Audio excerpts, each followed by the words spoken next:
All right, let's make sure we live. Let's make sure we live. Let's make sure we live here. Make some adjustments really fast.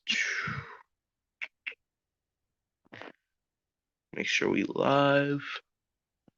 Yep, we are live. All right, let's get it.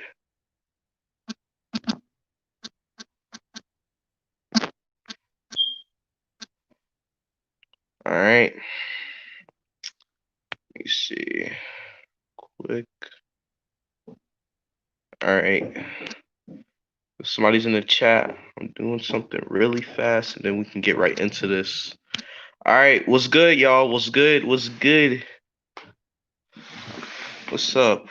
What's up? What's up? LeBron James 23. Okay, that's a good name. All right, but what's good, y'all? So, for some reason, it wasn't letting me drop the video today, and I just had to speak on this. I had to. What's up, QC? I had to speak on this, bro. I had to speak on this, bro. We will see y'all week 6 versus Steelers versus Eagles. Oh, no doubt. No doubt. If the Eagles get their shit together, that should be a good game. We got QC in the chat. That's Iverson. Yeah, I know that's Iverson. No, I just read his name because obviously that's Iverson. But I just had to speak on this. I had a video planned, but I think the video was too long, so I'm gonna just go live. I gotta go live because my video was too long to be uploaded on YouTube. So I'm gonna just go live and quickly rant about this shit. First off, how do we tie with the Bengals? How do we tie with the Bengals? How do we tie with the Bengals? First off, if y'all gonna just sit here the whole time and say it was Carson Wentz's fault 100%, we can have that debate a different day.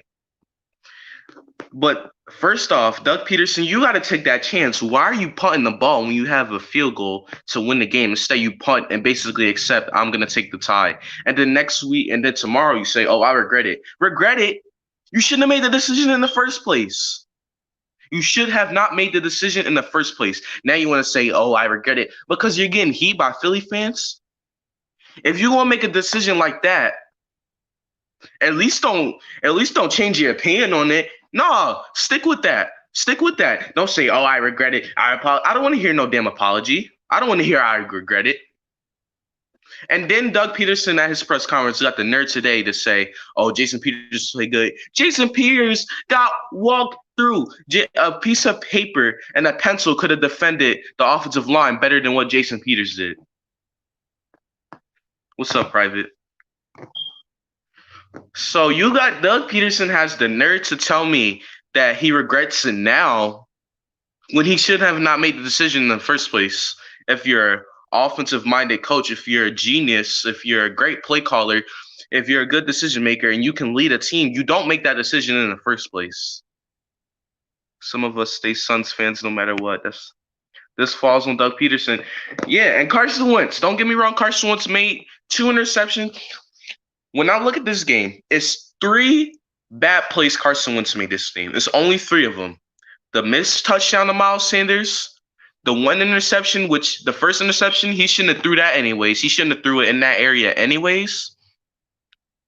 And then the 3rd bad play was the force the Zach Ertz to also call an interception. Carson Wentz only had 3 bad plays this game that I can say you fucked up, Carson. Other than that, Carson Wentz played a good game. Carson Wentz was getting out of the pocket.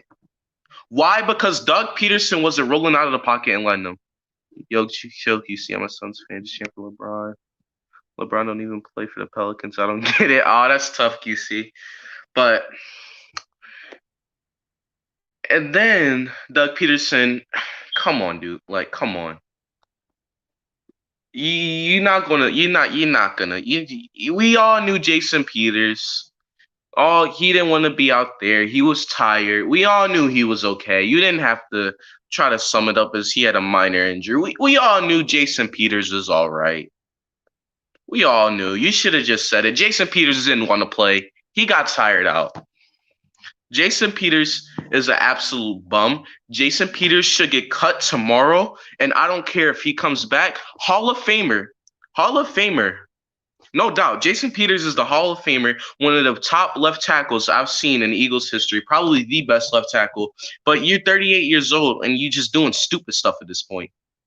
You basically gave up on a team like Amari Cooper did week 16 last year. You basically pulled Amari Cooper. Doc Rivers to Philly. Oh, we gonna talk about the Sixers too. We gonna talk about the Sixers. We gonna talk about the Sixers tomorrow. I'm gonna have either a video or a live stream tomorrow about the Sixers because coaching is this coach is coaching season now. All these coaches that's leaving now. You got Doc Rivers. You got Mike D'Antoni rumors. We gonna talk about the Sixers. And he said Miles Sanders was fatigued. I want to speak on that. Did Miles Sanders look fatigued to y'all? Miles Sanders should have got the ball more than what he did. Miles Sanders didn't look fatigued to me. How does Miles Sanders in a quote unquote fatigue game still have 95 yards on 17 carries? Miles Sanders wasn't fatigued. Yeah, Miles Sanders was not fatigued. It's no way Miles Sanders was fatigued. Anybody who watched, all you had to do was watch one quarter of the game, and you knew Miles Sanders wasn't fatigued. Jason Peters was fatigued. He was tired. But Miles Sanders wasn't fatigued. I don't buy that. That's BS. Miles Sanders wasn't fatigued at all. Next thing I want to get on is the defense. One thing I learned about this specific group of this defense right here, 2020. Right here, if this defense can stay healthy in 2020, we can be a top 10 defense in this league. And that's not even me, being biased. What I see from this defense is energy. I see a lot of energy from this defense. And that's one thing that I thought losing Malcolm Jenkins would hurt us, is that we wouldn't have that energy. And we still have that. Darius Slay brings a lot of energy. Jalen Mills still has a lot of energy. Nickel Roby-Coleman, in overtime on a second down and 16, when he swatted that pass away that was almost caught by T. Higgins, he had energy. The defensive line had energy. This defense plays with energy, and they fight to the end. This defense, the way they played down the stretch, especially in overtime, to get to force the Bengals to punt all those times, that's impressive. Hell yeah, our D is rolling. Yeah, and the way Darius Slay played yesterday on AJ Green. Darius Slay this season has been the best player on the Eagles team. He may have not gotten an interception yet, but it's not all about the interceptions.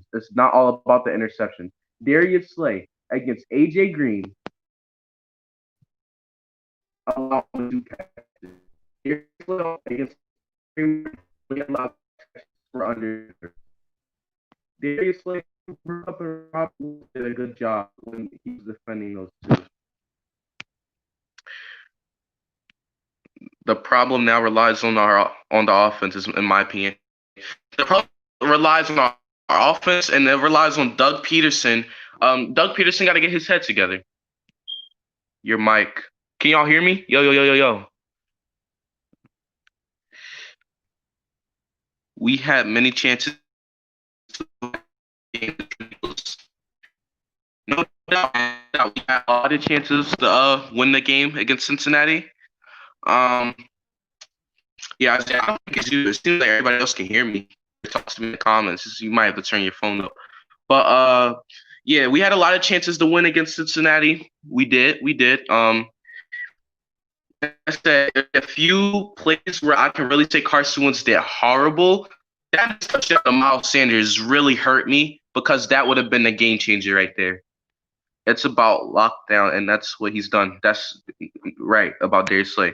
The defense would be more productive if the offense can stay on the field. I agree 100%. I agree 100%. I agree 100%, man. That right there, if the offense could stay on the field, the defense won't be so tired, and our defense can have even more energy, play even more faster. I like the way a lot of people is playing. Jalen Mills is not playing the best. He's not having the flashy year like he did in 2017, but Jalen Mills is playing with a lot of swagger. And Ronnie McLeod is he's slowly but surely he's slowly and surely into our defensive leader play, which I like that. And then line, I honestly thought would be special this year. And and one thing I guarantee us knew this defensive line was going to be special this year. Najee or Micah Static, and yeah. Oh, all right. Yeah, but yeah, man. If I knew that about our D. I knew that 100%. All right, I'm gonna be back in 2 seconds.